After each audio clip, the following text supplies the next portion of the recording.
Great to have you with us. In our first story, President Akufo-Addo has called for tolerance in the religious community, especially regarding the case involving Wesley Girls High School. Speaking at the National Virtual Eid al-Fitr prayer, the president assured that education authorities are working assiduously with religious leaders from the Christian and Muslim communities in Ghana to come up with an amicable solution to the impasse concerning fasting in the senior high school. Wesley Girls has come under fire in recent times from the Muslim community for refusing to allow Muslim students to partake in the Ramadan fast and Eid prayers as well. Though all students of the school and the Methodist Church have defended this decision, it has been described as a violation of the students' rights. Speaking at the prayer, Mr. Akufo-Addo seized the opportunity to call for calm. On this Eid al-Fitr day, it is worth reminding ourselves that our national constitution guarantees freedom of worship for all its citizens. Article 21C states that all persons shall have the right and freedom, quote, to practice any religion and to manifest such practice, unquote. It is also probably worth pointing out that religious tolerance in our country did not emerge from formal law enforcement or from the Constitution for that matter. It is one of the admirable features of the Ghanaian that we have always had respect for each other's belief systems. We should be proud that our national constitution simply reinforces these characteristics, and it should therefore be easy for us to uphold these basic and fundamental tenets that hold us together. The boarding schools in our country have traditionally served as the training grounds in learning about each other, about tolerance, and losing the fear of the unknown. That is where young Ghanaians learn to eat each other's food. That is where they learn the songs and dances of the different parts of the country. That is where they learn about each other's religions, and that is where lifelong friendships are forged. These schools must necessarily have rules and regulations that enable them to function. It would be a strange child that does not find some school rules irksome and then look back on them with fond nostalgia in later life. Throughout the years, the schools have by and large managed to find a reasonable, balanced atmosphere to enable our young people to flourish. And this has served us well. The schools have evolved and adapted their practices to suit the times, and I would urge that we do not turn them into the places to fight ideological and religious battles. Now, the National Chief Imam, His Eminence Sheikh Osman Nuhu Shaributu, also called for unity and peace and cautioned the public to continue to adhere to COVID-19 protocols. Wannan lokaci kwanaki ne cikin kwanaki da yake ya fiye kwanuka da yawa. Allah ya wajibta mana mu ci abinci a yau. Hello. Ya haramta mana yin azumi. A day like this, Allah obligatory on us to give charity to be given to the poor and the indigent. Mu kokari mu fitar makawunan mu. Therefore, left endeavor to give the charity. Ga wanda ciyar da shi ya tabbata a kanka. For give it out on behalf of those who are dependent on you. Namiji ne ko mace. Males or females. Da ko bawa. Free person or a slave. Karami ko babba. Young or old. Mu dadin kanmu al'umma annabi. It is our happiest day, the Ummah of the Prophet Muhammad. Ci gaban mu. Our development. Samun ci daukaka wurin mu. For our elevation. Mu gama kawunan mu. Depends on how united we are. So we can attract something good for our nation and of ourselves. So we can prevent the occurrence of evil. Let us purify our hearts of envy. That is when we become righteous people who are pious. Let us become like one body. When one part of the body is afflicted, then the whole of the body becomes afflicted. That is the way we must live. Let us be supporters of each other. Anything that will bring hardship and destruction to our nation Ghana, let's prevent it. Let us attract things that will be good for our progress.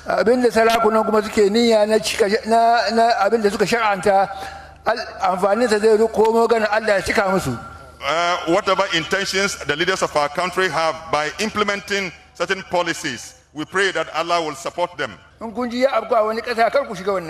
you have heard that the pandemic is spreading in some nation, don't rush into that place. Where you are and the affliction happens, don't rush out in order to infect others. We must guard against religious chauvinism. That's the call of Minority Leader Haruna Idrisu as he joined thousands of Muslims to celebrate Eid al-Fitr today. His comment comes on the back of the prevention of Muslim students in Wesley Girls High School from observing the Ramadan fast. Mr. Idrisu believed the decision of the school, which has been seconded by the Methodist Church, has the potential to spark an interfaith row in the country. He's also been speaking about the arrest of 2 City FM journalists by national security operatives last Friday. He fears Ghana is gradually becoming a police state. He spoke to my colleague Manuel Kranting at the Lamishego Park in Tamale. We need to guard against the emergence of religious chauvinism in Ghana, and we must all jealously protect and preserve the peace of our country, the harmony that exists. Ghana has a reputation of peaceful coexistence and religious tolerance. We do not need to engage in any action that will undermine that respected reputation of our country as an oasis of peace. We should not sacrifice the peace on the altar of religious differences, but fundamental human rights and freedoms, including the right to freedom of belief and freedom of conscience, are not divisible rights.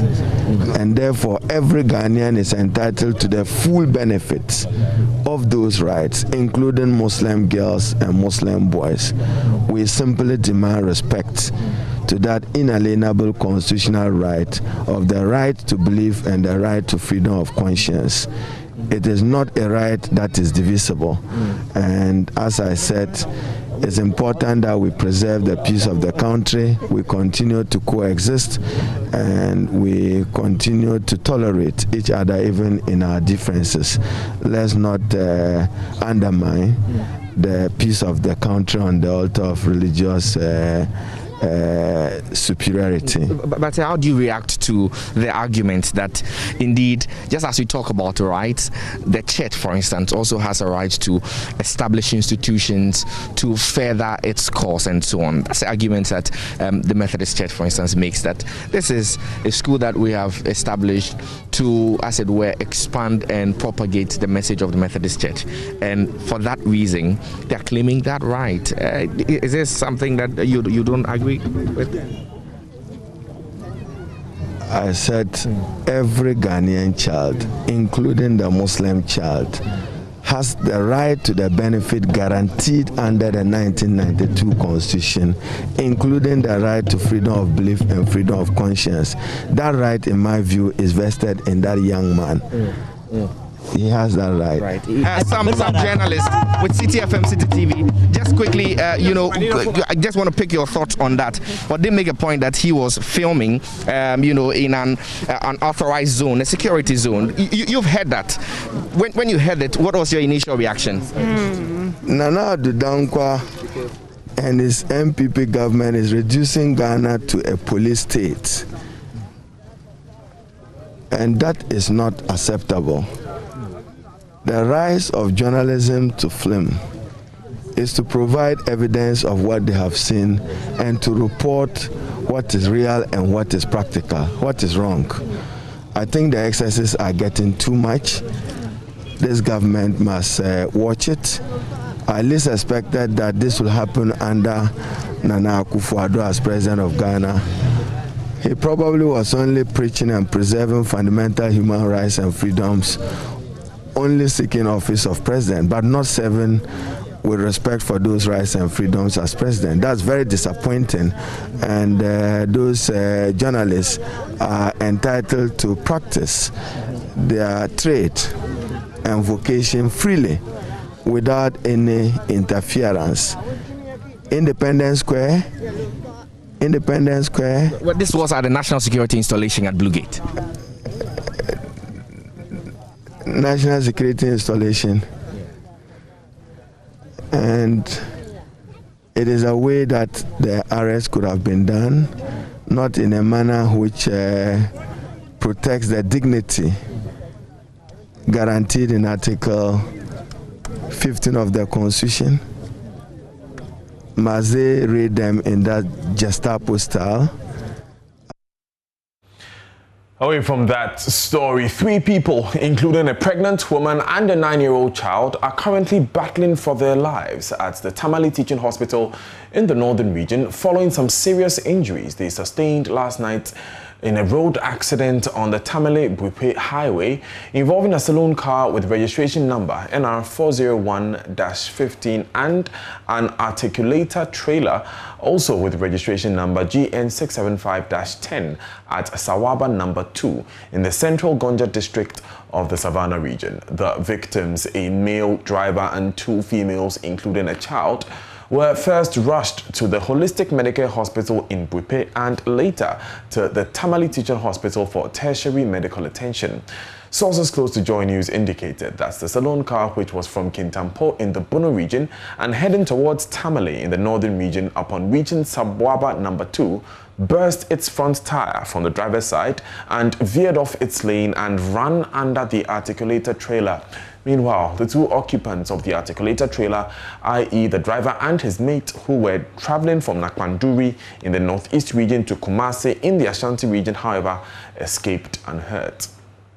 The driver of the articulator trailer, Robert Kusi, in a telephone interview told Joy News that he first saw that one of the front tires of the saloon car got burst, but did not know the time it ran under his trailer, leaving the occupants seriously injured. We continue to pray for these persons who are battling for their lives. In the meantime, stuck between defecating in the open and risking it in a dirty, highly contaminated public toilet with poor drainage systems. That's the daily reality of some residents of Ablekuma South constituency who live in homes without toilets. Accra Metropolitan Assembly officials went on an inspection to some public toilet facilities in Ablekuma South constituency to ensure these toilets meet health standards. Judith Awachitando joined the team and now reports.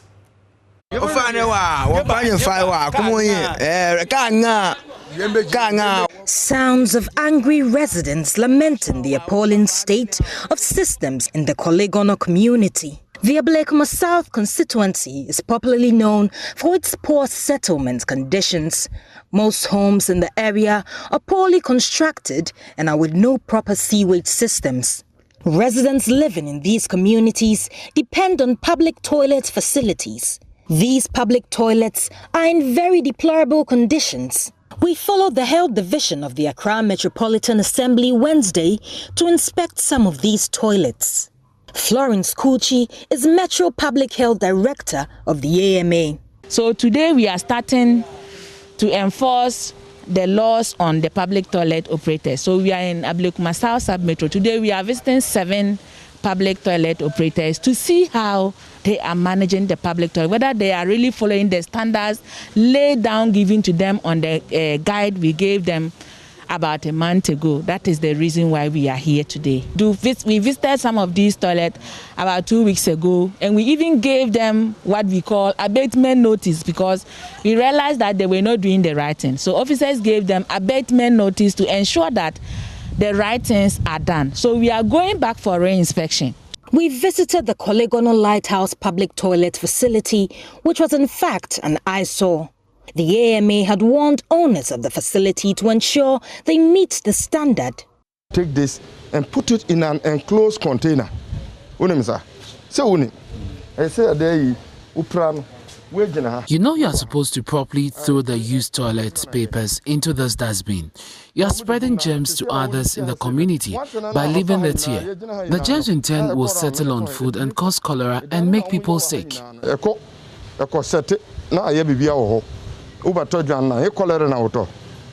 that is why you are supposed to use this. Okay? You are not supposed to put this anal cleansing to welcome people who are coming to use the toilet. Okay? So it's one of the reasons that I say we'll close your place and we are going to prosecute you.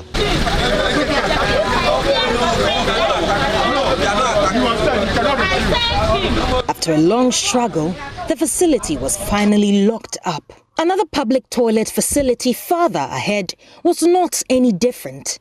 Interestingly, some residents warned the people of the community will engage in open defecation in their gutters if the facility was closed down. Seriously, mostly, every gutter in Kolegono, that's what is going on. This man regularly cleans gutters in this community at his own cost. For people to come in around 12 a.m., 1 a.m., but they close at that time. So there are some people, I don't know them, they will use themselves in the gutter. And that's what is going on for the past 20 years.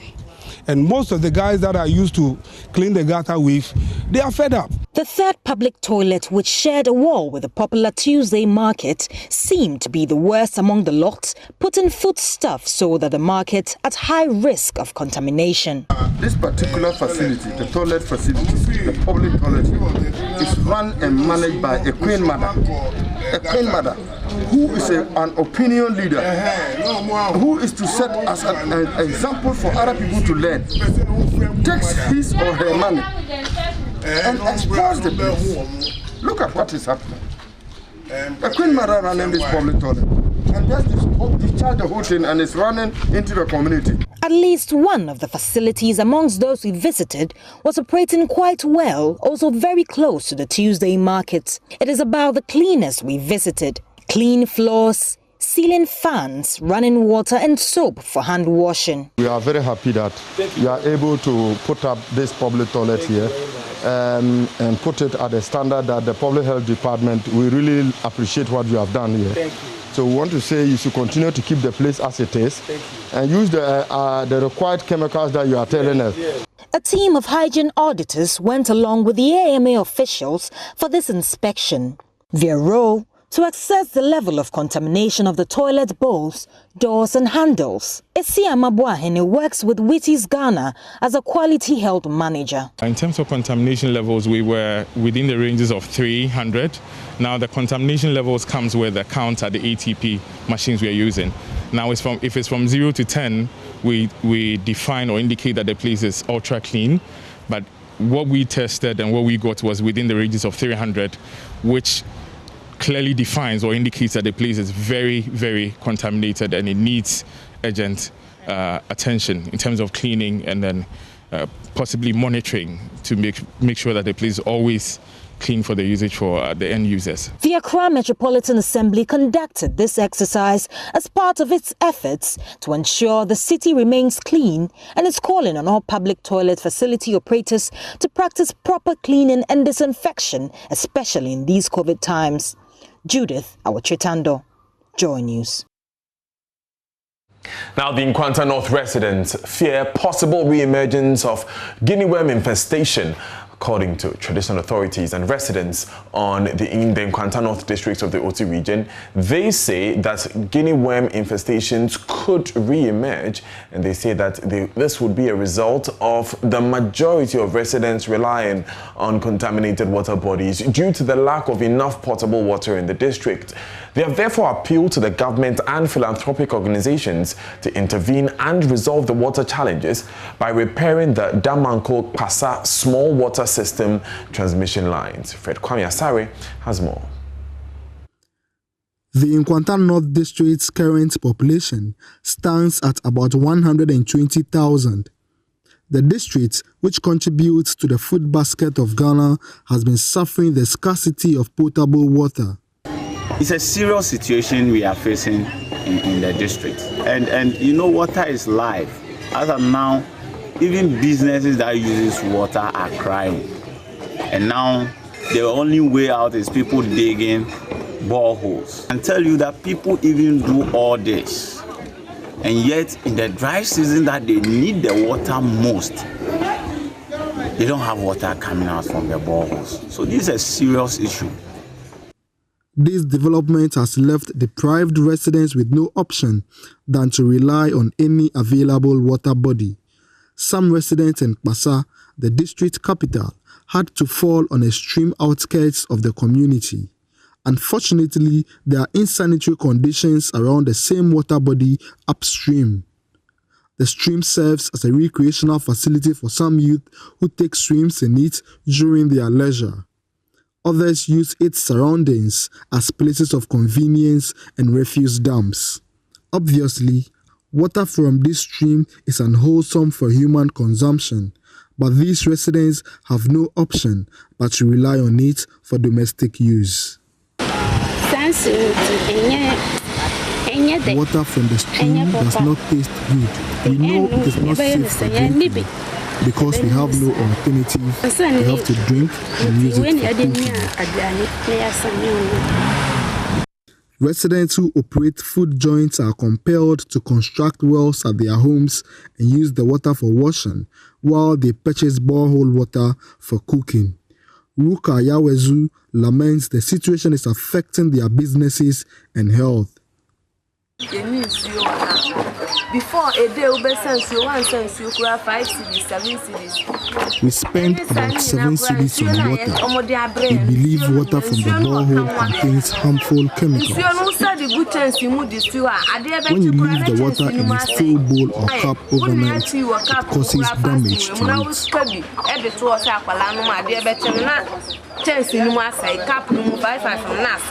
It may also affect us when we drink it. Sibi is arguably the hardest hit community in the Nkwanta North District. Meet 34-year-old Mary Asonda. She welcomed her 7th child 3 days ago. Ideally, she should be resting at home or in a hospital bed, but the circumstances would not allow her. She sets out in a blood-stained dress to look for water to use at home since her elderly children are working on the farm. She was disappointed seeing the state of the water when she got to the stream. She therefore decided to head back home. Fortunately, she met some ladies who led her to a site where they dug the bed of the stream to get water. There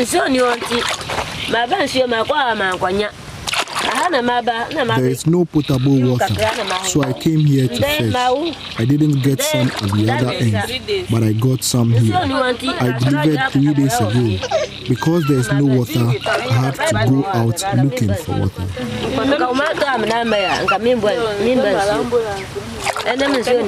Some residents fear there may be a reoccurrence of guinea worm infestation in the district as they have gone back to depend on the contaminated water bodies. An intervention by the Department for International Development UK, Danish International Development Agency, and the Government of Ghana saw the eradication of the parasite infection in the early 2000s, where residents were vaccinated and provided a good source of drinking water. However, portions of the transmission lines of the pool-funded Damanko-Pasa small water system have been damaged, making it impossible for communities like Pasa and Sibi to get a supply of the treated water. Basically, I got it from drinking contaminated water, River Pasa. That is the main source of water for us. I don't want to remember the old times and the old days. In fact, by these days, because of the issue of the shortage of water in the area, definitely it is taking my memories back to those days that I suffered guinea worm. It is very terrible. It is not something that one should want to experience in a lifetime. The development has left traditional authorities in the district very worried.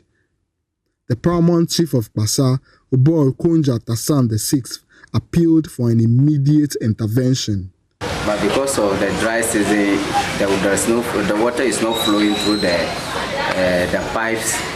People are forced to go back to Basa River to fetch Basa River to use, which we fear that it may bring back the guinea worm. If not the guinea worm, this what's the name? Typhoid fevers and all those things. You know, the water is contaminated, and when it rains, it collects the feces and all the rubbish to the water. So when people drink, a lot of them, when they go to hospital, they are not following. When they go to hospital, they diagnose them typhoid fever, malaria fever, and all those things. So we are appealing to the government, we are appealing to the external donors to help us connect the water back to Kwantalo people so that we can also get good water today. Until help comes, these residents would continue to depend on these unwholesome water bodies at the expense of their health. Fred Kwame Asari, Joy News, and Kwanta North District. Now, the chiefs and people of the Gbintri zonal area in the East Mamprushi municipality of the Northeast region have again petitioned the government and renewed their call for a new constituency to be created for them. According to the people, the creation of Gbintri constituency from the current Nalerigu Gambaga constituency will promote peace and togetherness in the region, as well as facilitate decentralization and rapid development in the zone. Eliasu Tanko has more.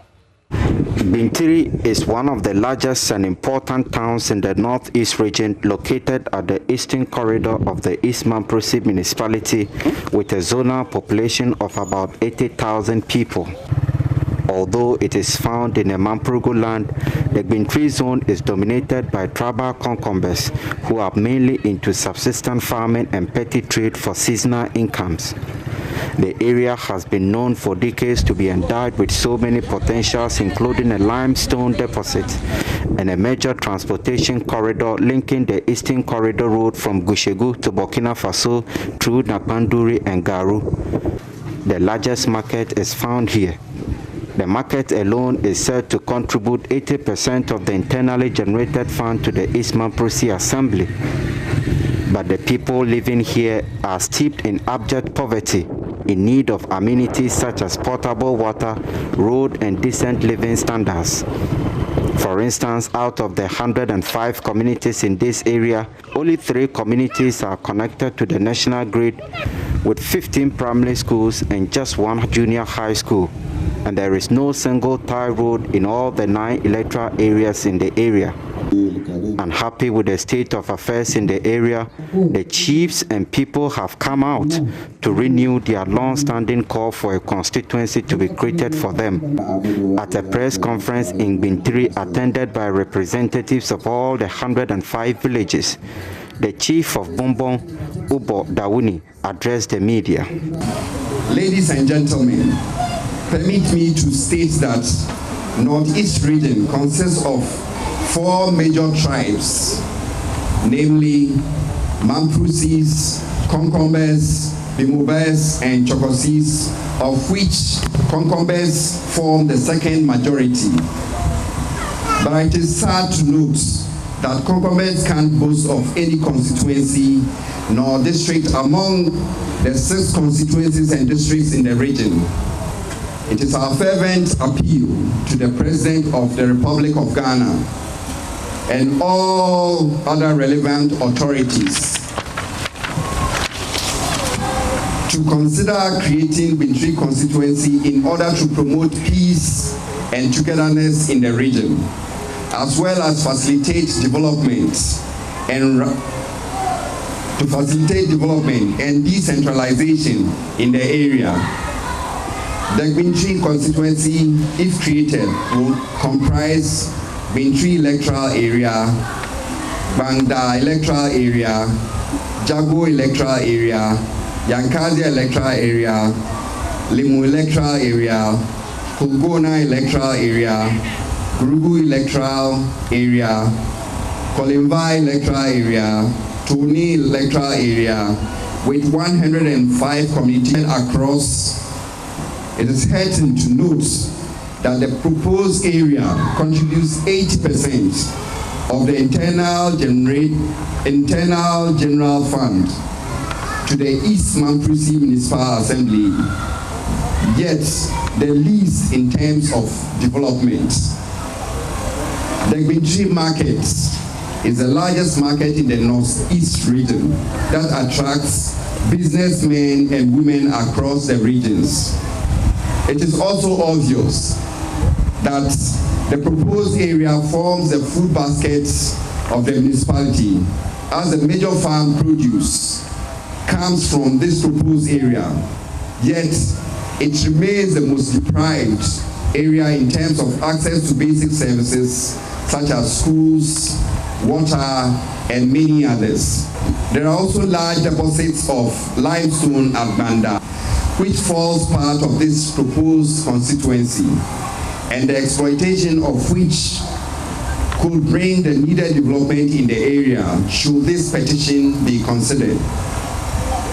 Ladies and gentlemen of the press, we equally want to use this forum to appeal to the President of the Republic of Ghana, His Excellency Nana Addo Dankwa Akufo-Addo, for the first time in the history of East Mamprusi Municipality, consider appointing a Konkomba as Municipal Chief Executive to serve his second term of government as a measure of ensuring ethnic and zonal balance in the municipality.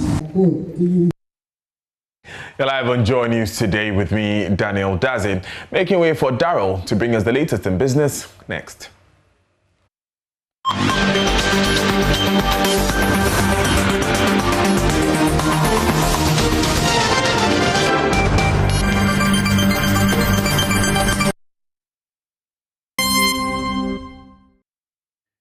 Hello, my name is Daryl Kwao. Time now for some business news. Fuel prices are expected to go up again next week. Now, this is based on data that Joy Business has secured from the bulk distributors of petroleum products. There is more in this Business Desk report. Based on this data, petrol is expected to be increased by 2.19%, while diesel is going up by 2.36%. From these adjustments, a litre of petrol will be sold at 6 Ghana cedis 18 pesos, while diesel should go for at least 6 cedis 19 pesos. The increase is as a result of the current development in the U.S. due to the cut in fuel supplies because of one of its major supplier being hit by hackers. Now, why are we so sure about changes at the pumps from next week? Well, these are the prices that the bulk oil distribution firms have released for next week.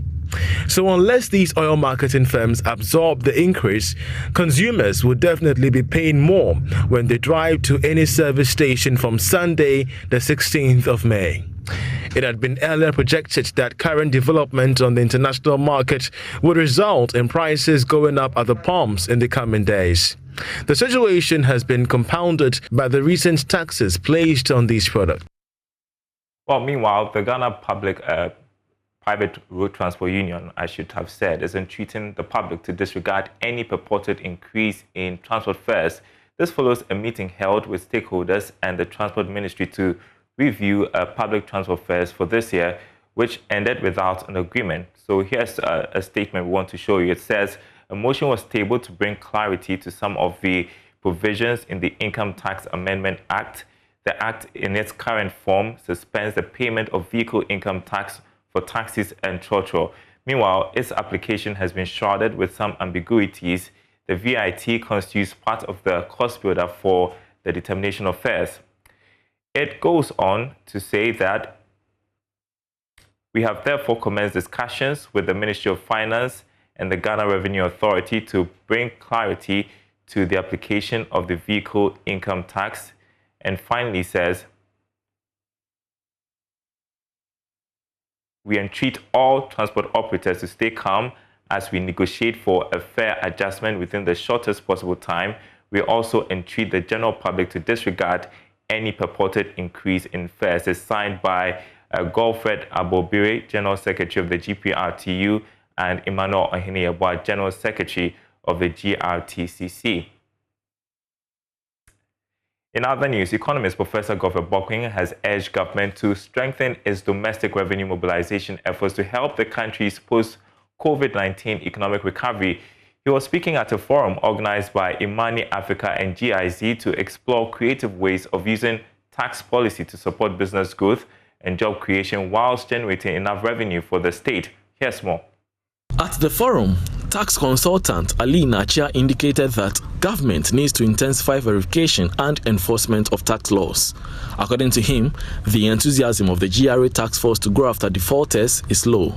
With the integration of the revenue institutions, I've hardly heard of verification visits. Everything is now boxed into the audit. And you know, when it takes time to rotate and get to do an audit. And I always also say that during the verification exercise and the audit is when we solve his problem. That's the opportunity to educate the taxpayer on the compliance levels. And then aside that, what we have lost so far is enforcement. Meanwhile, former Finance Minister Seth Terkper has blamed the current government for misapplication of taxes. So, if we are removing something which is a consumption tax and we want to make it, because excise is punitive. So are we removing it? Are we making it excise because it's punitive? Because excise is on alcohol, it's on tobacco, and for environmental reasons, it's on petroleum. So what's the basis of, importing something which used to be VAT and you are treating it like an excise? Is it because it's punitive? No. Because the purpose for the VAT is general consumption tax. On his part, economist Professor Godfred Bokwing mentioned that the country's weak domestic revenue mobilization is a major threat to post-COVID-19 economic recovery. The biggest expenditure item in the 2021 budget is unacceptably interest payment. Ghana's weak domestic revenue mobilization is a threat to the country's post-pandemic inclusive economic recovery. And we'll bring you more on the marketplace at the top of the hour. Sports is up next.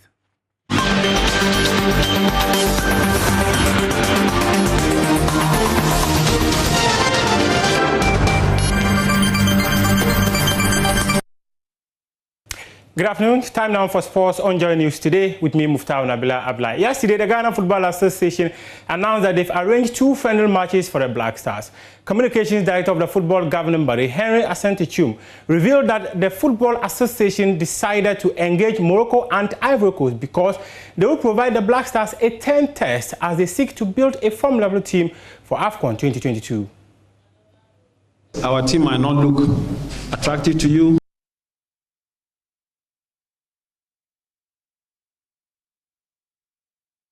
But I think we have a very good relationship with Morocco. We've built on that in the last couple of years. Our women national teams have benefited from that relationship. They've shown beyond doubt that they want to build on that relationship. So when the games were postponed, we started talking to them. Initially, they also had plans of engaging other countries, especially from their belt where, yes, they would travel outside and they wouldn't want to come back to Morocco. But I think that because of the relationship, a few things were considered and finally they agreed to play against us. Yes, we would have loved to play against the Super Eagles, but once again, they also have their plans.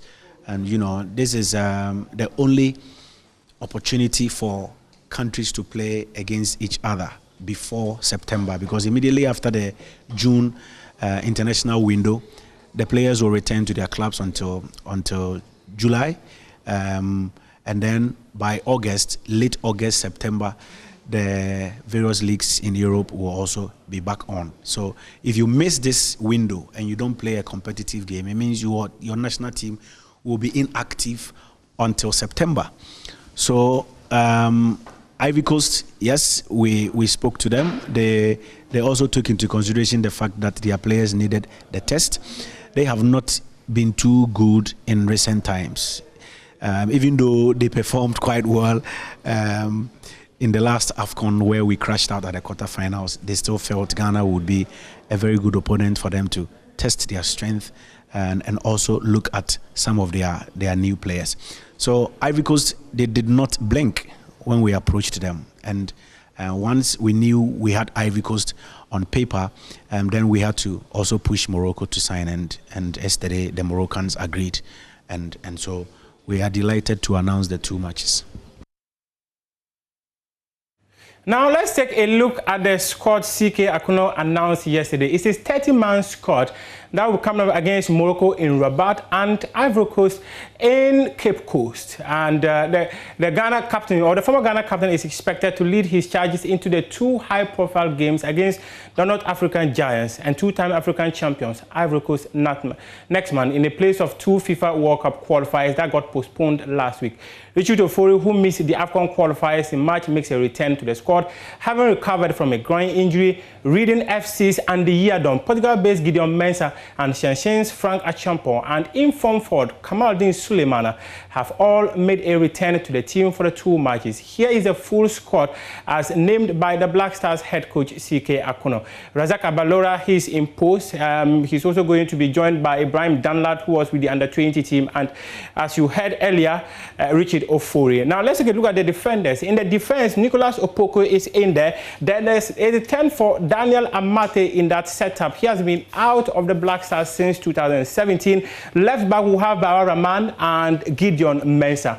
And then when you go to the right back, we're going to have, these are the center backs. We have Alenza Jiku and then Daniel Amate, as I mentioned, Ismail Ganyo of Kumasi Asante Kotoko, Joseph Ajay of Legon Cities, and Nicolas Opoko. They are all in the central defense. And then at right back, Andy Yadom and Flumon Bafo of Dreams FC. The left wing will have Samuel Owusu, Emmanuel Jesse, Frank Echiampong, and Tariq Ofosu Henry. In midfield, Mubarak Wakaso, Thomas Partey, Kudus Mohamed, Rashid Norte of Midiama FC, Abdul Fattah Ishaku of Steadfast FC, they are in Division 1, Emmanuel Lomoto of Amiens, Glasina Wako of Great Olympics, and Baba Idriso of Real Mallorca. And then at right wing, Kamal Sowa is going to be there, and he will be joined by Kamaldeen Suleimana of Nordjylland. Right wing is Kamal. So let's take a look at the strikers right now. And Andre Ayew will be joined by his younger brother, Jordan Ayew. Kwame Opoku, former of Kumasi Asante Kotoko, is in there. And Joseph Pinsel finally gets a call up to the senior national team. Meanwhile, Black Stars coach CK Akuno is worried about the negative media reports about his players. The team might not look attractive to you or to any of you here, but once we decide to work hard, come together as a team, as a unit. And this goes to all of you here. We need all of you, your support. The negativity is just too much. And so I plead with you. I'm not asking you to, I'm pleading to all of you, to stop the negativity. Start believing in us. Start believing and be positive about the things we do. When I was growing up as a footballer, it was you guys who made me great. All of you here.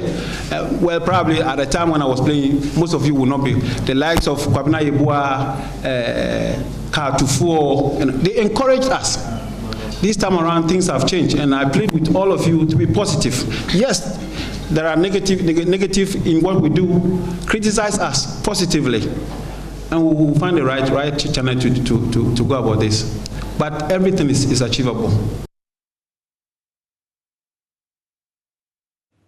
Share the negativity in the Black Stars. That's a call from CK Akuno, and he wants everyone to throw his weight behind him to ensure that Ghana ends its failure to win the African Cup of Nations next year in Cameroon. That's all for sports on Joy News today. I am Muftau Nabila Abla. There's more sports on myjoyonline.com/sports.